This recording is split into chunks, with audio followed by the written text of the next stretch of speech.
नमस्कार, आप देख रहे हैं SSN24 न्यूज चैनल। बिहार में ही नहीं पूरे देश में यूजीसी को लेकर सामान्य जाति के लोग भारतीय जनता पार्टी से कुछ नाराज हैं। सभी लोग तो नाराज नहीं हैं, लेकिन कुछ लोग नाराज हैं और नाराजगी 2 विधानसभा के उपचुनाव में भी दिखा।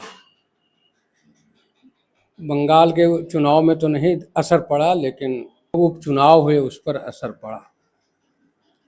अब उसका असर था या आंदोलन का असर था, यह तो विश्लेषक ही जाने।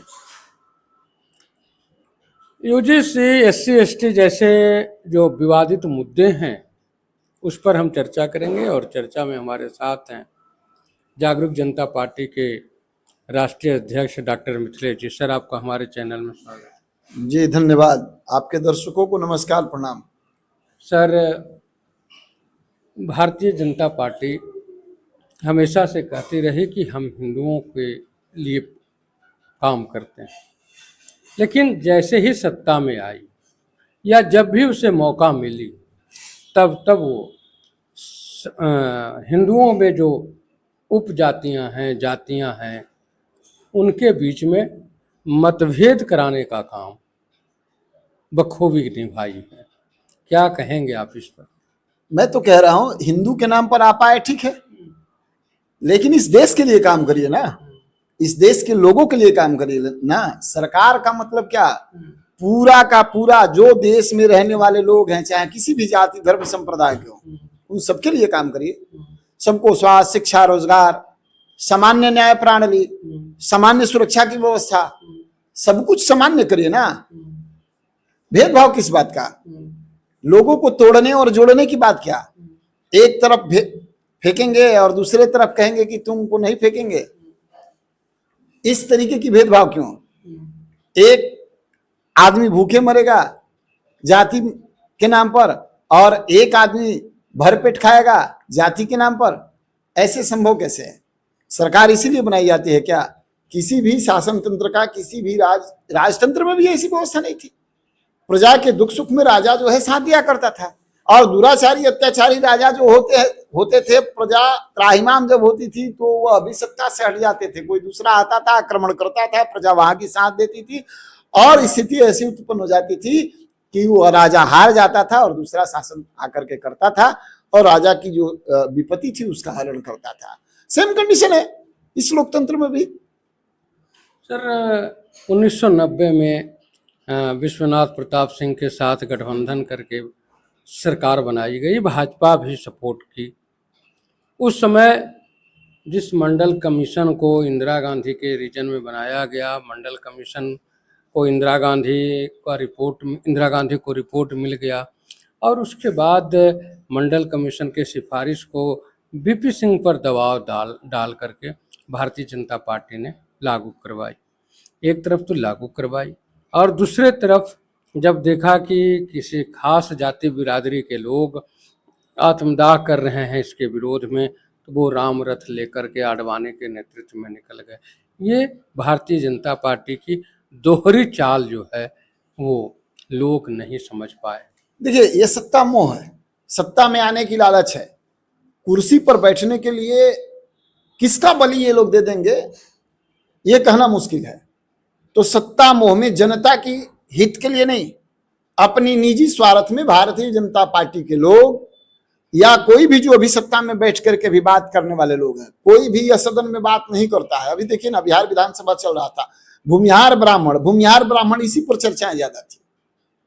इस पर चर्चा नहीं था कि बिहार की एजुकेशन सिस्टम कैसे डेवलप होगा, बिहार के युवाओं को रोजगार कैसे दिया जाएगा, बिहार की शिक्षा कैसे फ्री कर दी जाए, बिहार की एजुकेशन सिस्टम बिल्कुल सस्ता कैसे कर दी जाए, बिहार के युवाओं को रोजगार कैसे दिया जाए। बिहार के जाति का नहीं, उपजाति का नहीं, किसी धर्म का नहीं, बल्कि बिहार के रहने वाले इस राज्य के जितने भी नागरिक हैं उनकी रोजगार कैसे सुनिश्चित कराई जाए। गरीब चाहे वो किसी भी जाति के हैं, उन गरीबों का डेवलपमेंट कैसे हो, विकास कैसे हो, गरीब कैसे ऊपर आएंगे। जाति के आधार पर गरीब को उठाना है, आकि गरीब के नाम पर गरीब को ऊपर उठाना है। स्थितियां इस पर चर्चा नहीं कर रही है, और जनता को ये लोग जाति में बांटकर बरगला करके रख रहे हैं कि हम भाई किसी जाति के अगर हैं, हमको आरक्षण मिल रहा है तो हम चुपचाप हैं, ये हमारे प्रतिष्ठा का विषय है। अरे मूर्खो, सावधान हो जाओ। सबसे ज्यादा अगर किसी को जरूरत है किसी भी संरक्षण की, आरक्षण की, व्यवस्था की, सरकारी सहयोग की, सामाजिक सहयोग की, तो वह गरीब, दलित, शोषित, पीड़ित और अकलियत को है। और यह कोई जाति नहीं है, यह कोई धर्म नहीं है, यह कोई संप्रदाय नहीं है, यह प्रत्येक व्यक्ति के साथ लागू होना चाहिए। यहां किसी प्रकार का जातिगत सांप्रदायिक भेदभाव नहीं होना चाहिए, और इस पर कोई चर्चा नहीं करता है। ये बात होनी चाहिए। तो ये पूरी की पूरी क्या है, इनकी लालच है।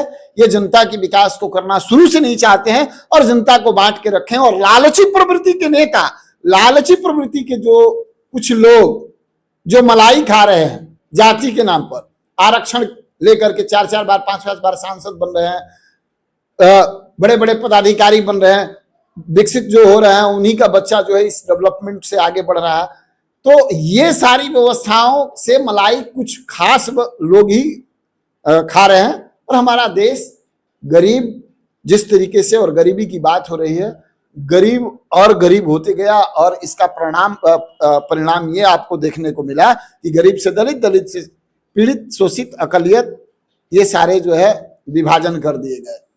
आप बेरोजगारी की बात करते हैं। बेरोजगारी के लिए दो हमारे पूर्व मुख्यमंत्री बिहार ने परिभाषा दिया है। पहला, एक ने कहा कि बिहार के लोग बाहर जा कर के दूसरों का बोझ उठाते हैं, वो बोझ नहीं बनते। तो जब दूसरे का बोझ उठाते हैं तो बिहार में रोजगार सृजन करने की जरूरत नहीं है। वो तो दूसरे जगह जा कर के जब बोझ हल्का कर रहे हैं दूसरे का, तो यहाँ का रोजगार सृजन करने की जरूरत नहीं। ये कहना था बिहार में 21 साल तक मुख्यमंत्री रहने वाले व्यक्ति का। और दूसरे एक व्यक्ति थे जो पति पत्नी दोनों मुख्यमंत्री थे, उन्होंने कहा था कि बिहार के जो लोग हैं वो दूसरे जगह जा कर के दूसरों का डेवलपमेंट कर रहे हैं, तो बिहार में उनके लिए डेवलपमेंट के लिए क्या सोचना। बिल्कुल, जब वो डेवलपमेंट हम बिहारी मुंबई का डेवलपमेंट कर सकते हैं, बंगाल का डेवलपमेंट कर सकते हैं, झारखंड का कर सकते, दिल्ली का कर सकते, तो बिहार के जो नेता हैं उनको क्या सोचने की जरूरत है कि बिहारियों का डेवलपमेंट होगा कि नहीं होगा। यानी कहने का मतलब यह है कि भगवान जो है, जो खुद विश्वकर्मा है, उसके लिए दूसरे विश्वकर्मा की जरूरत क्या। देखिए यही बात है कि इन लोगों ने सिर्फ मूर्ख बनाने का काम किया। जाति के आधार पर इन लोगों ने इस राज्य की, इस देश की जनता को बांटने का काम किया। इनके पास इसके सिवा कुछ है ही नहीं, इनको आता ही नहीं है। इनका बेटा सिर्फ, चाहे वो 7वीं फेल हो, चाहे 9वीं फेल हो, चाहे कुछ भी हो, इनका बेटा सत्ता में रहेगा, विधायक बनेगा, मंत्री बनेगा, सत्ता का सुख भोगेगा। जितने राजनीति करने वाले अभी वर्तमान में आप देख लीजिए, गरीबों के नाम पर, जो जाति के नाम पर राजनीति करने वाले हैं उनका देख लीजिए, सोने की सिंहासन में बस लगा करके बैठते हैं।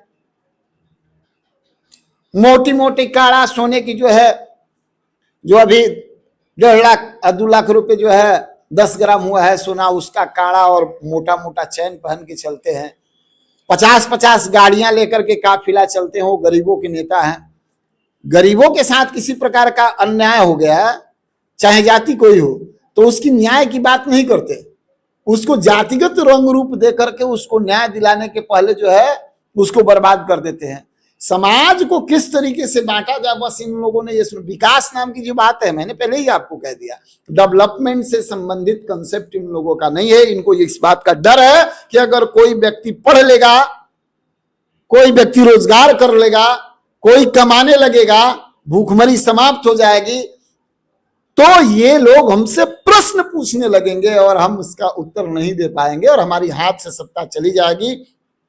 यहां सत्य की बात लोग करने लगेंगे और हम तो भाई अपराधी हैं, हम तो चोर हैं, हमको सत्ता मिलेगा नहीं। तो इसलिए लोगों को यह व्यवस्था देने के बदले लोगों को वर्गलाने का काम कर रही है वर्तमान में जो सरकार है। तो अब रह गया सवाल कि मुख्यमंत्री लोग क्या बोलेंगे। लाज शर्म तो है नहीं, पगला पियकर चरसी हीरोइनसी बेटा भी जो है मंत्री बन जा रहा है। बिहार के एक मुख्यमंत्री, शिक्षा की बात आप करते हैं तो बिहार के एक मुख्यमंत्री जिस समय उनकी सत्ता थी तो बिहार में शिक्षा व्यवस्था को वित्त रहित कर दिया।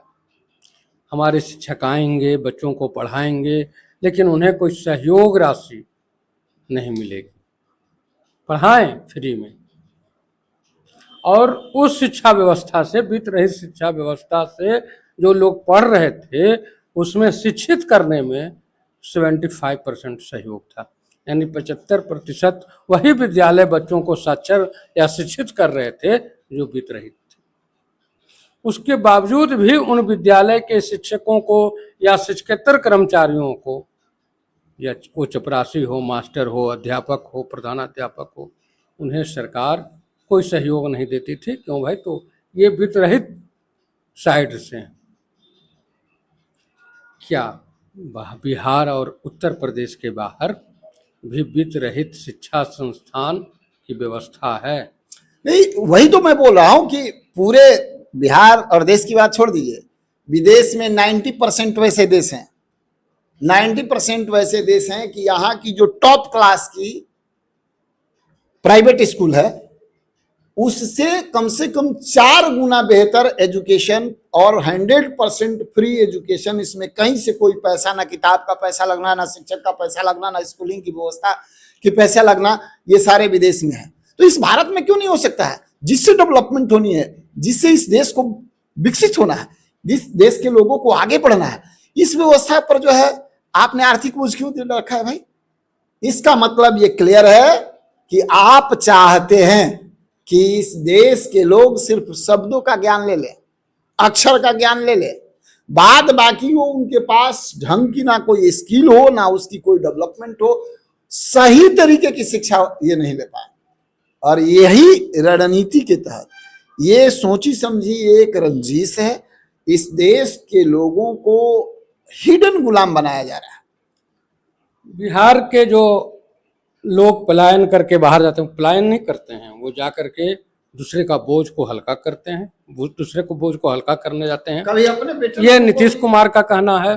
दूसरे मुख्यमंत्री ने ये कहा कि बिहार के लोग बाहर जा करके पलायन नहीं करते हैं, वो दूसरे का डेवलपमेंट करते हैं।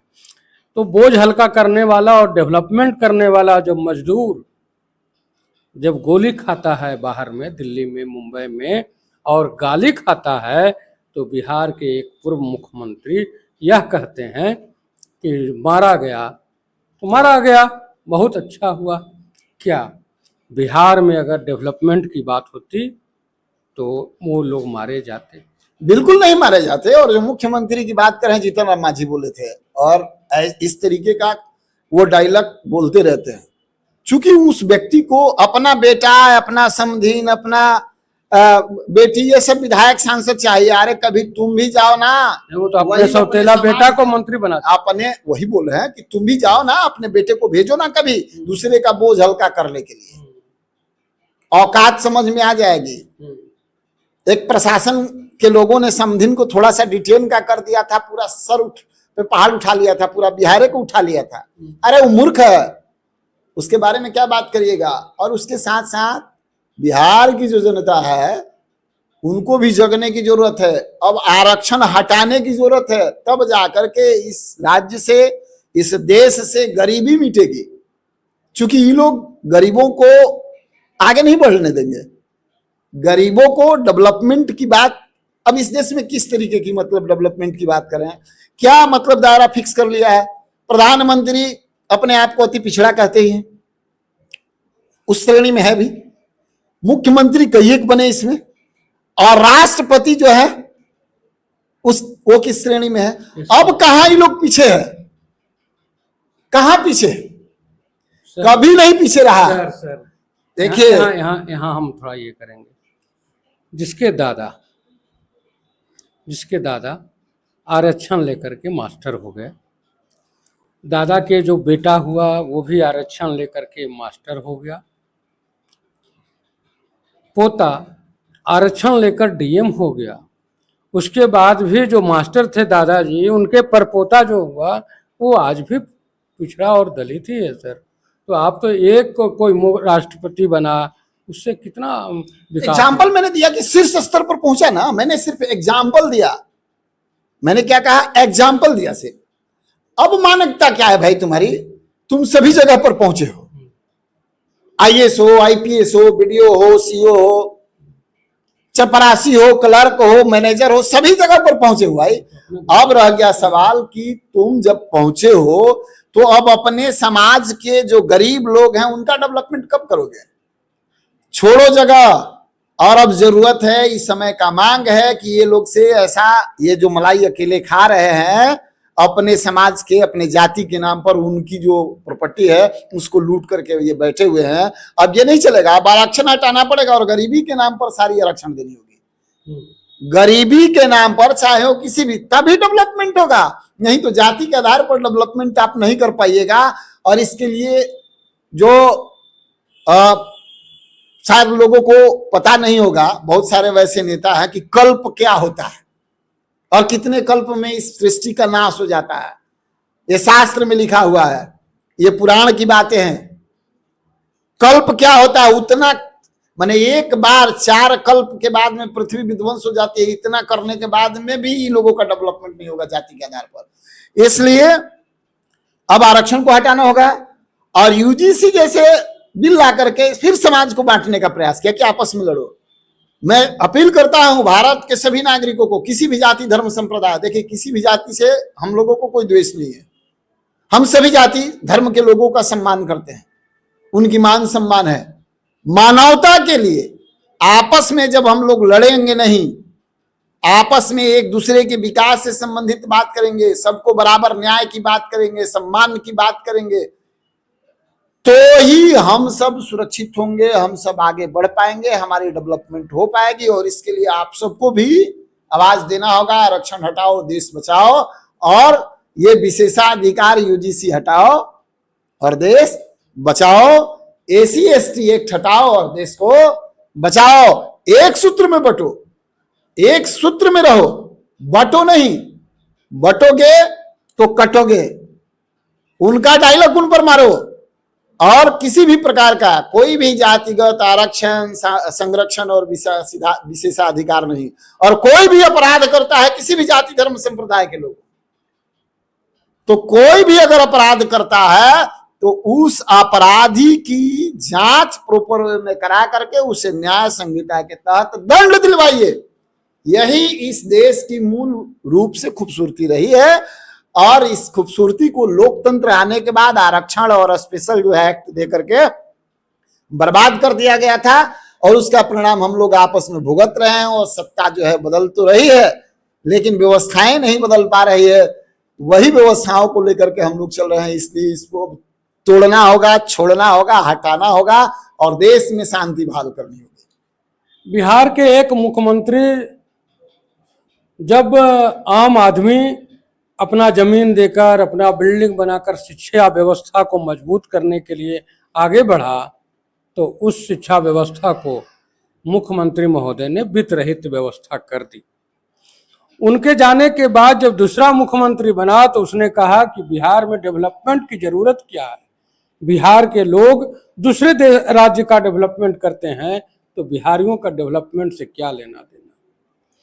तीसरे मुख्यमंत्री जब हुए तो उन्होंने कहा कि बिहारियों के ऊपर बोझ कहाँ है, ये तो दूसरों के बोझ को हल्का करते हैं, तो बिहारियों पर बोझ हल्का करने की जरूरत नहीं है। 21 साल तक इन्होंने सत्ता का आनंद लिया और आज किसी और को मुख्यमंत्री का गद्दी सौंप खुद वानप्रस्थ चले गए। और चौथे मुख्यमंत्री जो दुर्घटनावश मुख्यमंत्री बने थे, उन्होंने कहा कि जो बोझ हल्का करने वाले हैं, विकास करने वाले हैं, वो अगर बिहार के बाहर मारे जाते हैं तो मर जाने दीजिए, क्या फर्क पड़ता है, जनसंख्या काफी बढ़ गई है। तो आप जो भी आम लोग हैं, ऐसे मुख्यमंत्रियों को, ऐसे नेताओं के बारे में सोचिए, जानिए, और केवल सोशल मीडिया पर एक दूसरे को गाली गलौज करने से न आपका भला होगा न दूसरे का भला होगा। सर आप जो समय दिए उसके लिए धन्यवाद। जी नमस्कार।